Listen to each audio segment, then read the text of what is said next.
Good morning, all of you. Come back to our online class. Today, study grammar chapter, grammar, the sentence. Okay. If you have book, then open your book and look carefully. सबसे पहले define जानना है. The sentence, a group of words that makes complete sense is called a sentence.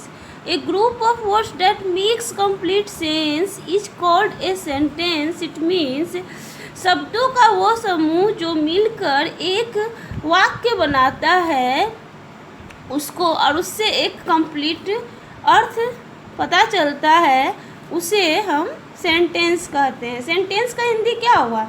Sentence का हिंदी वाक्य.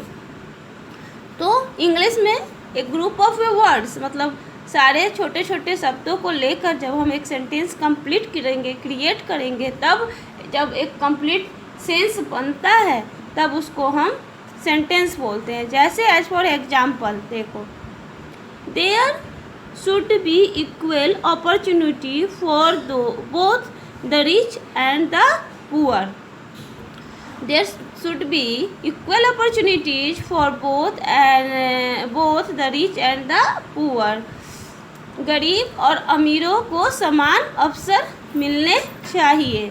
अब ये सारा कितने सेंटेंस में वर्ड है? देखो, देयर वर्ड, शुड एक वर्ड, दूसरा इक्वल तीसरा वर्ड, अपॉर्चुनिटी चौथा, बी भी एक वर्ड है पांचवा, फॉर बोथ 6 7 8 9 10 11 12. अब जब हम एक सेंटेंस किए तो इसमें 12 वर्ड को क्या किए? जोड़े हैं, ऐड किए हैं. 1 2 3 4 5 6 7 8 9 10 11 12. अब सबको जब हम एक साथ सजाए हैं तो भी ये सेंटेंस क्रिएट हुआ है. ठीक है. नेक्स्ट एग्जाम्पल में दूसरा देखो, Did the principal call out the names of the awardees in the morning assembly? क्या मॉर्निंग असेंबली में प्रधानाध्यापक उन बच्चों को अवार्ड करते हुए नाम लिए हैं? What a beautiful scenery. क्या सुंदर दृश्य है. इसका क्या मतलब हुआ? What a beautiful scenery. कितना सुंदर दृश्य है.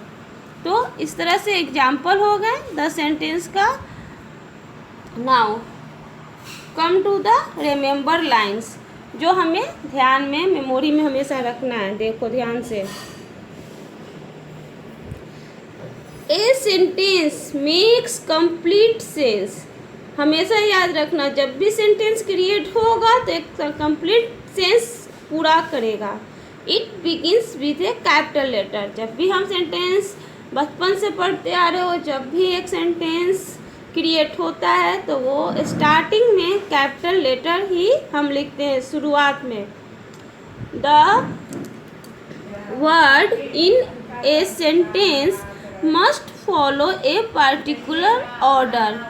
जब भी हम सेंटेंस का वर्ड को क्रिएट करने के समय बैठाएंगे तो उसको एक हम सुटेबल ऑर्डर में ही सजाएंगे, यानी पर्टिकुलर ऑर्डर में डेकोरेट करते हैं. A sentence always has a verb in it. A sentence always has a verb in it. एक सेंटेंस में हमेशा एक वर्ब जरूर होता है. ठीक है. A sentence ends with a full stop. एक सेंटेंस हमेशा इंड होता है तो वो फुल स्टॉप के साथ और क्वेश्चन मार्क के साथ. A sentence it with a full stop, A question mark and और एन एक्सक्लामेशन मार्क. देख रहे हो तुम लोग, जब भी एक सेंटेंस हम पूरा करते हैं तो उसकी एंडिंग कैसे होती है? या तो फुल स्टॉप से होगी, या तो क्वेश्चन मार्क से होगी, या तो एन एक्सक्लामेशन साइन. तो ये सब तो आप लोग एकदम कंठस्थ कर लेंगे. यही हमारे आगे के लिए सबसे मेमोरी में रखने वाली बातें हैं. ठीक है. नेक्स्ट पेज में पढ़ते हैं हम. नेक्स्ट पेज में है फ्रेज दिया हुआ। अब फ्रेज जो आप लोग ऑलरेडी पढ़े थे ना 6th क्लास में, हैव यू रिमेम्बर और नॉट, कि 6th क्लास में मैं फ्रेज पढ़ाई थी आप लोगों को। A group of words that make sense but not complete sense is called a phrase. अब इसका मतलब समझो पहले। A group of word that makes sense but not complete sense is called a phrase.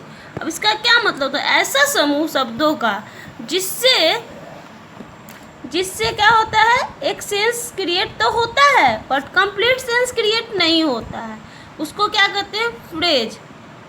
अब देखो, शब्दों का समूह है वो, जिससे एक सेंस तो बनता ही है but not a complete sense, और कंप्लीट सेंस हम नहीं उससे बना सकते हैं। फर्स्ट में है क्या? The girl in the green dress, the girl in the green dress. अब क्या ये पूरा सेंटेंस तुमको लग रहा है? एग्जाम्पल में देखो, ये the girl in the green dress क्या लग रहा है? नहीं, लेकिन एक शब्दों का समूह तो है, द है, girl in the green dress तो है, तो ये हमारा फ्रेज हुआ। अब इसको समझना है, आज हम लोग फ्रेज का पूरा अच्छी तरह से समझ लेते हैं, ठीक है। Beautiful decorated. अब ब्यूटीफुल्ली डेकोरेटेड मतलब बहुत ही सुंदरता के साथ डेकोरेटेड सजाया गया। The girl in the green dress यानी लड़की जो है वो हरे ड्रेस में है। इन द क्लास मतलब क्लासरूम में, ठीक है। तो ये क्या सेंटेंस क्रिएट कर रहा है? नहीं, लेकिन शब्दों का समूह है। इन द क्लास यानी 1 2 3 वर्ड है, इसमें मिक्स सब है। इन द क्लास, लेकिन शब्दों का समूह है, तो this one is phrase, this one is phrase and this one is phrase. A phrase can be turned into a sentence by adding some words to it. अब एक फ्रेज जो है can be turned into a sentence by adding some words to it. अच्छी तरह से समझोगे, मैं बार बार दो बार रिपीट करती हूँ, ठीक है।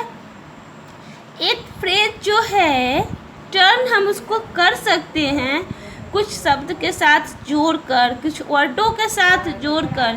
किस चीज़ में टर्न कर सकते हैं? किस चीज़ में? एक सेंटेंस में, ठीक है। As for example, the girl in the green dress is waiting for her friends. मतलब कि एक गर्ल है, एक लड़की है जो ग्रीन ड्रेस में खड़ी है और वो इंतज़ार कर रही है अपनी फ्रेंड का। The girl in the green dress waiting for her friend. The house, ये तो सेंटेंस बन गया ना। The girl in the green dress is waiting for her friends. वो एक लड़की जो ग्रीन ड्रेस में खड़ी है वो अपने दोस्त का इंतजार कर रही है। The house was क्या है? The house was beautifully decorated। अब यहाँ जो था ब्यूटीफुली डेकोरेटेड उसी वर्ड से क्रिएट किए हैं। देखो, the house was beautifully decorated with cut flowers and exotic plants. तो इससे भी एक सेंटेंस बन गया। और in the class there were only 10 student present in the class yesterday. अब तुम पूछोगे मैम यहाँ पे तो हो गया इन द क्लास, लास्ट में इन द क्लास हुआ ना, लास्ट में इन द क्लास देख रहे हो, और यहाँ पे the house was beautifully decorated बीच में, और यहाँ स्टार्टिंग में। तो ये हमारे ऊपर डिपेंड करता है कि हम सेंटेंस को किस तरह से क्रिएट करें। ज़रूरी नहीं है, इट नॉट नेसेसरी टू कि हम सेंटेंस को बिगिनिंग में डालेंगे या एंडिंग में डालेंगे सेंटेंस के। कौन चीज़? फ्रेज, ठीक है। तो ऐसा ही फ्रेज हम आगे पढ़ेंगे और भी। तब तक टुडे अगर आपको कोई प्रॉब्लम है then you will call me and ask me my number. Okay, thanks for